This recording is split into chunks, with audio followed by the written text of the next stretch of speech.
In this video, I would like to share with you how we go about building and structuring exploratory campaigns. Now, if you're not familiar with the term, an exploratory campaign is a campaign that you build in order to identify which audience or which segment is going to perform the best for you. One of the necessary prerequisites here is you have to use the same funnel.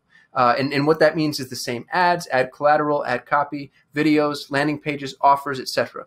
It's very tempting when you're testing different segments. It's very tempting to customize your offer to a specific segment. While that's technically a best practice in a silo, if you're testing segments against each other, it's important that the offer is the same. Because if it's not, you're now split testing two things at the same time, which we know is a contradiction in terms, and you're not necessarily going to know which audience performs the best. So while it's a mild breach of best practice to genericize your offer, I would encourage you to do so for exploratory campaigns only so that all things are equal.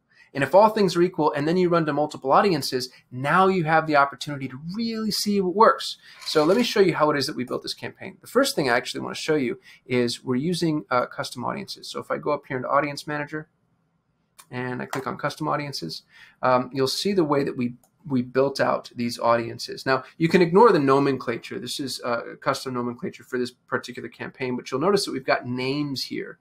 And what we've done is we've identified audiences based off of potential analogous offerings or even competitors. So just to give you an example, this is Heidi Baker, who's a thought leader in the space that our client is in. And you'll notice that we went after intent-based audience. So this is Baker intent, and specifically people who looked for Heidi's web address. This is hyper-specific targeting. It's actually a really big value bomb, I think, because a lot of people don't even realize that you can get this specific. So I didn't enter Heidi's name because that's far too generic. And if I did Heidi Baker, then, I mean, somebody could be looking for a baker and candlestick maker, and that's going to potentially come up, with broad match.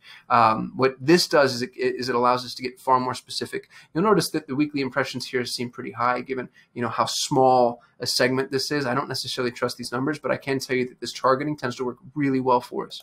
And we split this up in 3 tiers. So I've got my intent-based audience. I've got the search-based audience. So these are only people that have searched for these terms.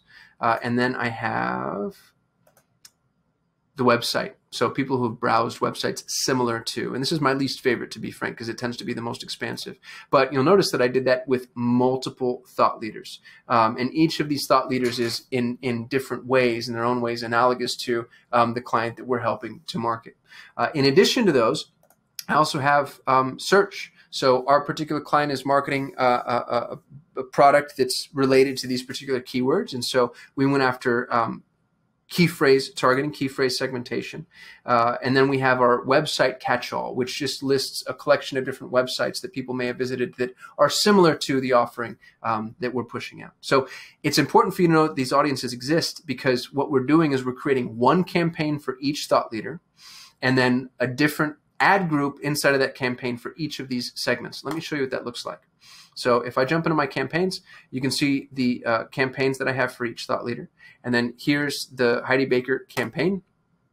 And here's one ad group for each of those audiences that we created. Now, this is important. What I'm doing is inside the campaign, I'm testing the different segments against each other. But at a campaign level, I'm making sure that my thought leader is being marketed to in a silo. The reason that this is critically important is because if I put multiple segments into one campaign, then they're going to have a shared budget.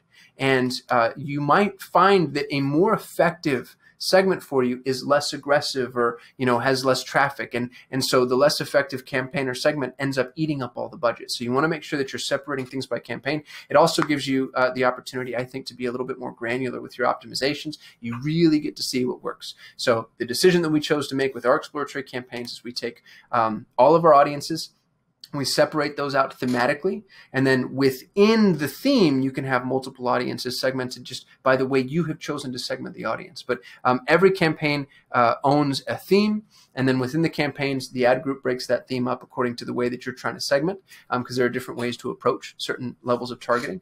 And the benefit that you have here is it gives you the opportunity to really see what's working in terms of overarching campaign performance. This campaign's only been running for a couple of days, but we're already starting to get a very solid view as to where the conversions are coming from, what the actual cost of the traffic is turning out to being, which of our segments perform the best within those segments, which of the ad groups are performing the best, and the type of targeting that's performing the best. You'll see that we're actually spending a significant sum here for an exploratory campaign, $7,500 a day, but it's yielding a lot of results. Now, the big note to take home with exploratory campaigns is the fact that they're not going to be hyper efficient. This particular client needs leads that hover around the $20 to $50 per lead mark, and you'll notice that our cost per lead here is very high. That's because exploratory campaigns are meant to spend. You're making mistakes, but you're making mistakes because if you build 10 segments and only 8 of them perform, that's perfectly fine, because now you found the 2 that perform that you get to build your real structural campaign on. So exploratory campaigns they're not monetization endeavors. They're learning endeavors. We're not paying for leads, we're paying for data. And we went and looked at 10 different potential segments, and we're identifying a handful that are actually really viable for us. And we're seeing quite a bit in the way of improvement, and we're actually still in the learning phases of the campaign. So I hope this was helpful and provided some value. If this is the first time watching, don't forget to subscribe. If you like the video, give me a thumbs up. If you have any questions or any ideas for me, drop them in the comments. And otherwise, I hope to see you tomorrow. Thanks.